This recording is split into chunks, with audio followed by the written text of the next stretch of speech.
कि आज संविधान दिवस है और कार्यक्रम का भी आयोजन किया जा रहा है। लेकिन इसके साथ प्रियंका पासवान मौजूद है। आप सभी का बहुत स्वागत है एनपी न्यूज पर। इसीलिए डॉक्टर भीमराव अंबेडकर ने यही सोच रखकर संविधान बनाया था। इसी पर प्रियंका जी भी कुछ कहना चाह रही हैं आप ही की बातों में, क्योंकि जो लगातार संविधान की अगर बेअदबी हुई है ना, तो कहीं ना कहीं बीजेपी की वजह से हुई है। प्रियंका जी।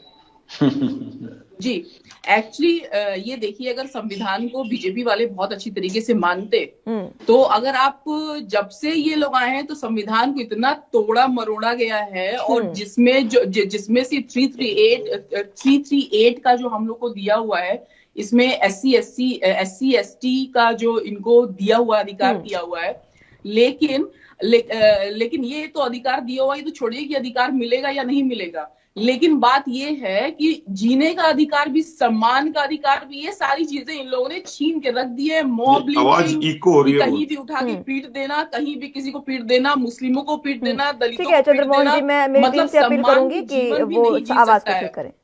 जी प्रियंका जी। जी, तो ये लोग मतलब इतनी ज्यादा हालत बुरी कर चुके हैं देश की, मतलब नागरिक अधिकारों का ये लोग इतना ज्यादा हनन किया हुआ है इन लोगों ने कि कोई भी नागरिक अपनी आवाज उठा दे तो उसके ऊपर यूएपीए लग जाता है। और अगर एससी एसटी इतनी ज्यादा मॉब लिंचिंग, इतनी ज्यादा उनके अधिकारों का हनन हुआ है, अधिकार के अभी भी सम्मान की लड़ाई एससी एसटी गरीब वंचित तबका लड़ रहा है।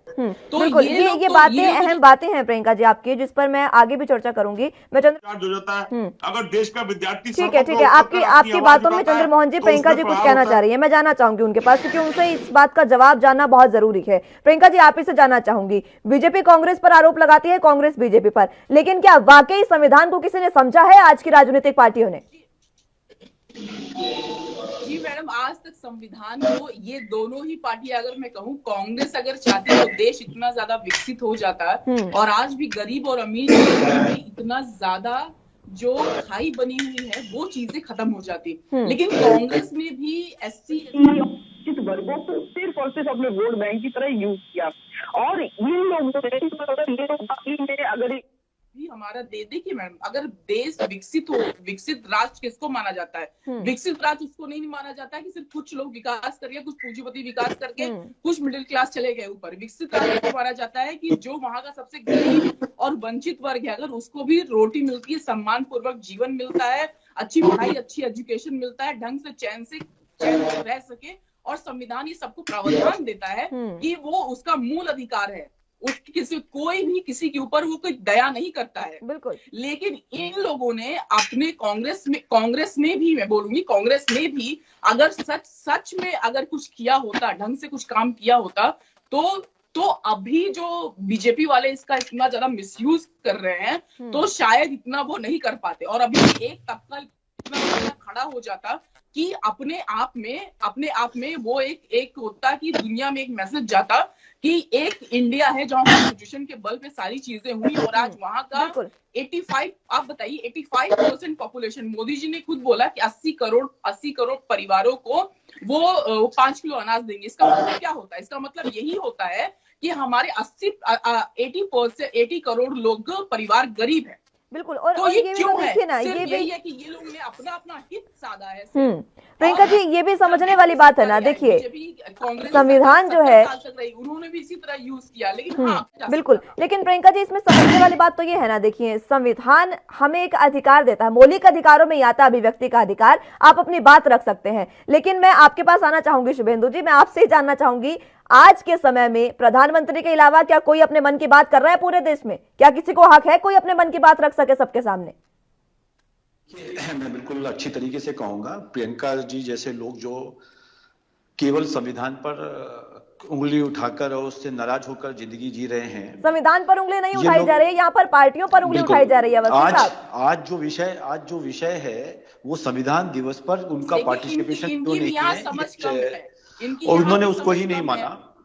दूसरी चीज जो मैं कहना चाह रहा हूँ, जब संविधान बनाया गया 10 सालों के लिए जो ये वंचित परिवार थे, प्रियंका जी सुनना भी सीखो,